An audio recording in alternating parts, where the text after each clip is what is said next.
Friends, તમારું સ્વાગત છે મારી ચેનલમાં। આજે આપણે બનાવીશું વ્રત કે ઉપવાસમાં ખાઈ શકાય તેવી એકદમ ટેસ્ટી શાકભાજીથી ભરપૂર મોરૈયા કે પછી સામાની ખીચડી।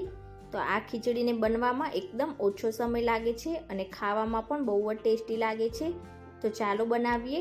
રેસીપી સારી લાગે તો વિડીયોને લાઈક કરજો, વધુમાં વધુ શેર કરજો અને ચેનલને સબસ્ક્રાઇબ કરીને બાજુમાં રહેલી ઘંટી દબાવજો એટલે મારી દરેક નવી રેસીપીના નોટિફિકેશન આવે। તો તેના માટે સૌથી પહેલાં તો આપણે બાઉલમાં અડધો કપ મોરૈયો ઉમેરીશું। તો તેને સામો પણ કહેવામાં આવે છે અને હવે આપણે તેને 2 થી 3 વાર એકદમ સારી રીતે ધોઈ લઈશું।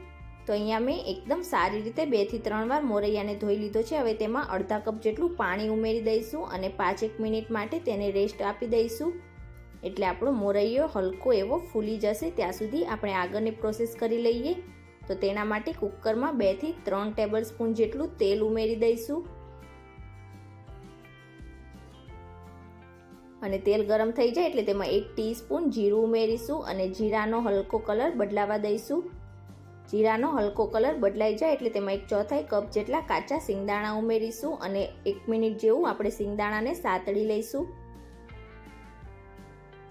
સિંગદાણા સતળાઈ જાય એટલે તેમાં 10 થી 12 મીઠા લીમડાના પાન ઉમેરીશું, મિક્સ કરીશું અને હવે તેમાં 2 મીડિયમ સાઇઝના ખમણેલા બટેટા ઉમેરીશું અને જેટલા બટેકા ઉમેરીશું એટલા જ પ્રમાણમાં આપણે ખમણેલું ગાજર ઉમેરીશું અને બંને વસ્તુને એકદમ સારી રીતે મિક્સ કરી લઈશું। તો અહીંયા ઘણા લોકો વ્રત કે ઉપવાસમાં ગાજર ખાતા હોય છે એટલે મેં ગાજર નાખ્યું છે, પણ જો તમે ના ખાતા હોય તો ગાજરને સ્કીપ કરી શકો છો અને લગભગ આપણે તેને 3 થી 4 મિનિટ જેવું મીડિયમ ગેસની ફ્લેમ પર સાતળી લઈશું। તો અહીંયા જો તમે ઉપવાસમાં દૂધી ખાતા હોય તો જેટલા પ્રમાણમાં તમે બટેકું લીધું હોય એટલા જ પ્રમાણમાં તમે દૂધીને પણ ખમણીને ઉમેરી શકો છો। તો લગભગ 3 મિનિટ જેવું આપણે સાતળી લઈશું। હવે તેમાં અડધી ટીસ્પૂન આદુની પેસ્ટ, 2 ટીસ્પૂન લીલા મરચાંની પેસ્ટ ઉમેરીશું, સ્વાદ પ્રમાણે સિંધવ મીઠું ઉમેરી દઈશું, મિક્સ કરી દઈશું એકદમ સારી રીતે અને ફરીથી 2 મિનિટ જેવું આદુ મરચાંની પેસ્ટને પણ આપણે સાતળી લઈશું। તો અહીંયા ટોટલી મેં પહેલાં 3 મિનિટ જેવું અને ત્યાર પછી 2 મિનિટ જેવું એટલે કે 5 મિનિટ જેવું શાકભાજીને સાતળી લીધું છે। તો જેટલા શાકભાજીને આપણે સારી રીતે સાતળીશું તેનો ટેસ્ટ એટલો જ સારો લાગશે।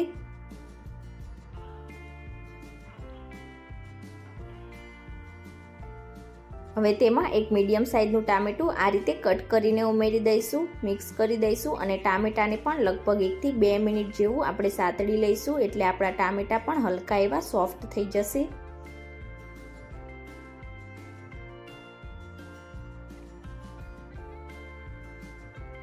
તો અહીંયા મેં ટામેટાને પણ 1 થી 2 મિનિટ જેવું સાતળી લીધું અને તમે જોઈ શકો છો આપણા બટેટા પણ એકદમ સરસ રીતે સોફ્ટ થઈ ગયા છે। હવે તેમાં અડધી ટીસ્પૂન જેટલું લાલ મરચું પાવડર ઉમેરીશું, 1/4 ટીસ્પૂન કરતાં થોડીક વધારે હળદર ઉમેરીશું, એકદમ સારી રીતે મિક્સ કરી લઈશું। તો અહીંયા આપણા બધા જ વેજીટેબલ્સ હલકા એવા સોફ્ટ થઈ ગયા છે। તો આ રીતે મિક્સ થઈ જાય એટલે હવે તેમાં પાણી ઉમેરીશું। તો અહીંયા મેં અડધો કપ મોરૈયો લીધો હતો એટલે તેનું 5 ગણું પાણી એટલે કે 2.5 કપ જેટલું પાણી ઉમેરી દેશું। તમે જેટલો મોરૈયો લીધો હોય તેનાથી 5 ગણું પાણી તમારે લેવાનું। મિક્સ કરી દઈશું એકદમ સારી રીતે અને હવે આપણે જે મોરૈયાને પલાળીને રાખેલું તેમાંથી પાણી નિતારીને ઉમેરી દઈશું, મિક્સ કરી દઈશું એકદમ સારી રીતે અને હવે ઉપરથી થોડુંક મીઠું આપણે એડજસ્ટ કરી લઈશું, મિક્સ કરીશું અને હવે મીડિયમ ગેસની ફ્લેમ પર આપણે 2 સીટી કરી લઈશું।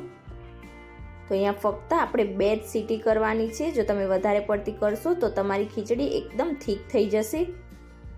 તો હવે 2 સીટી જેવું થઈ જાય એટલે કુકર ખોલીને આપણે ખીચડીને ચેક કરી લઈશું। તો ઉપરથી થોડાક ઝીણા સમારેલા ધાણા ઉમેરીશું અને એકદમ સારી રીતે મિક્સ કરી લઈશું। તો તમે જોઈ શકો છો આ રીતે થોડુંક ખીચડી ઉપર પાણી છે પણ નીચેથી મોરૈયો એકદમ સરસ રીતે થઈ જશે અને તમારી ખીચડી આ જ રીતની ઢીલી રાખવાની છે। આ ખીચડી ઠંડી થયા પછી થોડીક થીક થશે એટલે તમે આ રીતે ઢીલી રાખશો તો બહુ જ ટેસ્ટી લાગશે।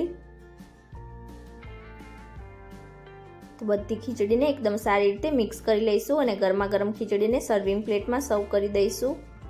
તો તમે ક્યારે આ રીતે શાકભાજીથી ભરપૂર અને એકદમ ટેસ્ટી મોરૈયા કે પછી સામાની ખીચડી ના બનાવી હોય તો એકવાર આ રેસીપી જરૂરથી ટ્રાય કરજો, બહુ જ ટેસ્ટી લાગશે. અને હવે ઉપરથી આપણે થોડાક ઝીણા સમારેલા ધાણા ઉમેરી દઈશું. અને આજની મારી રેસીપી તમને કેવી લાગી મને કમેન્ટ કરીને ચોક્કસથી જણાવજો.